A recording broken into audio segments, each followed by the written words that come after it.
আসসালামু আলাইকুম, welcome back to my channel একে আমাদের স্কুল। আজকে আপনাদের সাথে আলোচনা করব প্রথম প্রান্তিক মূল্যায়ন প্রস্তুতি প্রশ্ন 2025 শ্রেণী চতুর্থ বিষয় গণিত প্রশ্ন নিয়ে। আমি ধারাবাহিকভাবে সকল বিষয়ের প্রশ্ন কিন্তু আপনাদের সাথে শেয়ার করব। যারা চতুর্থ শ্রেণীর ছাত্রছাত্রীদের অভিভাবক আছেন এবং যারা টিচার আছেন এবং স্কুল টিচার আছেন তাদের জন্য এই প্রশ্নটি খুবই ইম্পর্টেন্ট এবং গুরুত্বপূর্ণ। কারণ এই প্রশ্নটির মাধ্যমে কিন্তু প্রথম প্রান্তিক মূল্যায়নের যে প্রিপারেশনটি এই প্রশ্নটির মাধ্যমে নিতে পারবেন, আপনাদের ছেলে মেয়েদেরকে নেওয়াতে পারবেন এবং যারা টিচার আছেন তারা কিন্তু এটি পরীক্ষার মাধ্যমে তাদেরকে প্রস্তুতি নেওয়াতে পারবেন। প্রশ্নটি খুবই ইম্পর্টেন্ট এবং গুরুত্বপূর্ণ। এখানে কিন্তু 50 মার্কের প্রশ্ন করা হয়েছে। প্রথম প্রান্তিক মূল্যায়ন পরীক্ষাটি যে হবে সেটি কিন্তু 100 মার্কের পরীক্ষা হবে। এটি প্রস্তুতি প্রশ্ন, কারণ আমাদের যে প্রস্তুতিমূলক যে প্রশ্নগুলো আছে, আমার কাছে 3টি প্রস্তুতিমূলক প্রশ্ন আছে। 3টি প্রস্তুতিমূলক প্রশ্ন আমি ধারাবাহিকভাবে আপনাদের সাথে শেয়ার করব প্রত্যেকটি বিষয়ের, এবং প্রথম প্রান্তিক মূল্যায়ন যাতে সকল প্রশ্নই কমন পড়ে তার জন্য আমি যত প্রশ্ন আছে সবগুলো ধারাবাহিকভাবে আপনাদের সাথে শেয়ার করতে থাকব। এটা কিন্তু প্রস্তুতিমূলক প্রশ্ন, প্রথম যে প্রশ্নটি সেটি আপনাদের সাথে শেয়ার করতেছি। যারা অভিভাবক আছেন তাদের জন্য খুবই ইম্পর্টেন্ট এবং গুরুত্বপূর্ণ, কারণ এই প্রশ্নটি আমার কাছ থেকে আপনারা পিডিএফ ফাইলগুলো নিয়ে বাসায় কিন্তু আপনাদের ছেলে মেয়েদেরকে প্র্যাকটিস করাতে পারেন। এই প্রশ্নটি পিডিএফ ফাইল নেওয়ার জন্য যারা নিতে চান তারা অবশ্যই আমাকে কমেন্টে বলবেন, আমি আপনাদেরকে হোয়াটসঅ্যাপ নাম্বার দিয়ে দেবো, সেখানে যোগাযোগের মাধ্যমে কিন্তু এই পিডিএফ ফাইলগুলো নিতে পারবেন। এই পিডিএফ ফাইলগুলো নেওয়ার জন্য আপনাদের 30 টাকা করে খরচ হবে প্রত্যেকটি প্রশ্ন। যারা নিতে চান তারা অবশ্যই আমাকে কমেন্টে বলবেন, আমি হোয়াটসঅ্যাপ নাম্বার দিয়ে দেবো, সেখানে যোগাযোগের মাধ্যমে কিন্তু আপনারা এই ফাইলগুলো নিতে পারবেন। চলেন আপনাদের সাথে একটু প্রশ্নগুলো শেয়ার করি, আসলে কতটুকু ইম্পর্টেন্ট দেখলে বুঝতে পারবেন। এখানে নিচের প্রশ্নগুলো উত্তর দাও 10টি। 10 নাম্বার, সবচেয়ে ক্ষুদ্রতম অঙ্ক কোনটি?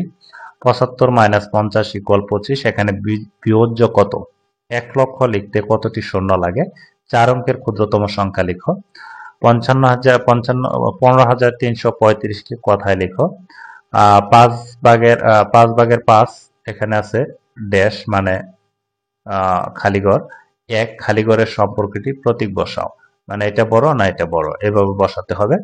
এরপর আছে 1000, এর আগের সংখ্যাটি লেখো। বিয়োগ ফল নির্ণয়ের সূত্রটি লেখো। 1000 থেকে 10,000 কত গুণ বড়?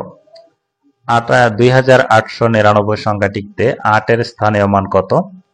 এরপর আছে 2 নঙে নিচের সংখ্যাগুলো তুলনা করো, greater than, less than, greater than অথবা ইকুয়াল চিহ্ন বসাও।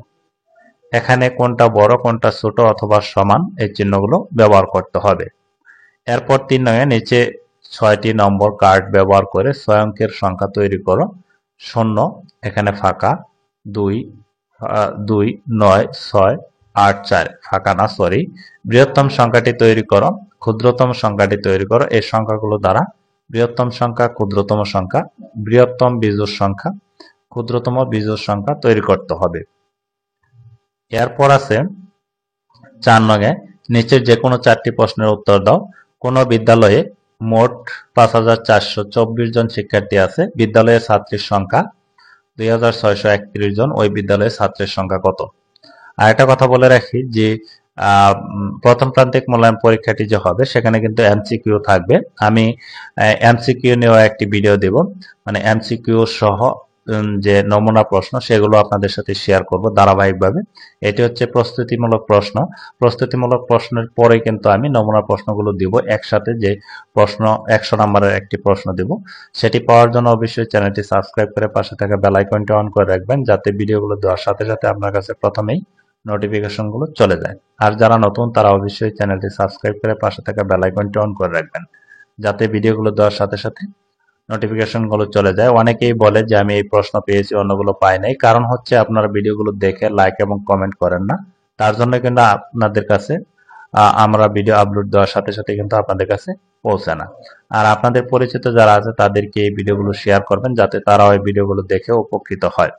খ নাম্বার আছে 4 অঙ্কের ক্ষুদ্রতম সংখ্যা ও 3 অঙ্কের বৃহত্তম সংখ্যার পার্থক্য নির্ণয় করো। কোন বিদ্যালয়ে 2,324 জন ছাত্র আছে এবং 1,520 জন ছাত্রী আছে? ওই বিদ্যালয়ের মোট শিক্ষার্থী কতজন? একটি ট্রেনে 2,450 জন যাত্রী আছেন। একটি স্টেশনে 842 জন যাত্রী নেমে গেলেন ও 798 জন নতুন যাত্রী উঠলেন। এখন ট্রেনটিতে মোট কতজন যাত্রী আছেন? ওমা নাম্বার হচ্ছে রাজীবের মায়ের কাছে ৫,৫৮০ টাকা ছিল। বাজারে যাওয়ার পূর্বে তিনি রাজীবের বাবার কাছ থেকে আরো ৩,৪২০ টাকা নিলেন। কেনাকাটায় তিনি ৭,৮৩০ টাকা ব্যয় করেন। তার কাছে এখন কত টাকা অবশিষ্ট আছে? এই ছিল আপনাদের যে প্রস্তুতিমূলক প্রশ্নটি, প্রথম প্রস্তুতিমূলক প্রশ্নটি আপনাদের সাথে শেয়ার করলাম। যারা চতুর্থ শ্রেণীর ছাত্রছাত্রীদের অভিভাবক আছেন এবং যারা টিচার আছেন তাদের জন্য কিন্তু এই প্রশ্নটি খুবই ইম্পর্টেন্ট এবং গুরুত্বপূর্ণ। কারণ এই প্রশ্নটি আমার কাছ থেকে পিডিএফ ফাইলটি নিয়ে আপনার কম্পিউটার দোকান থেকে প্রিন্ট করে কিন্তু বাসায় বারবার প্র্যাকটিস করাতে পারবেন। যে প্রশ্নগুলো আসলে কিভাবে আনসার করতে হয় এবং প্রশ্নটি কিভাবে করা হয় এ সম্পর্কে কিন্তু ধারণা হবে এবং প্রথম প্রান্তিক মূল্যায়নের জন্য কিন্তু প্রস্তুতি নেওয়াতে পারবেন। যারা অভিভাবক আছেন তারা আমার কাছ থেকে এই ফাইলগুলো নিতে পারবেন। প্রত্যেকটি প্রশ্নের জন্য আপনাদের ৩০ টাকা করে খরচ হবে। যারা নিতে চান তারা অবশ্যই কমেন্টে বলবেন। আমি আপনাদেরকে হোয়াটসঅ্যাপ নাম্বার দিয়ে দেবো, সেখানে যোগাযোগের মাধ্যমে কিন্তু আপনারা নিতে পারবেন। আর আজকের মতো ভিডিওটি এ পর্যন্তই। ভালো থাকবেন, সুস্থ থাকবেন। আল্লাহ হাফেজ।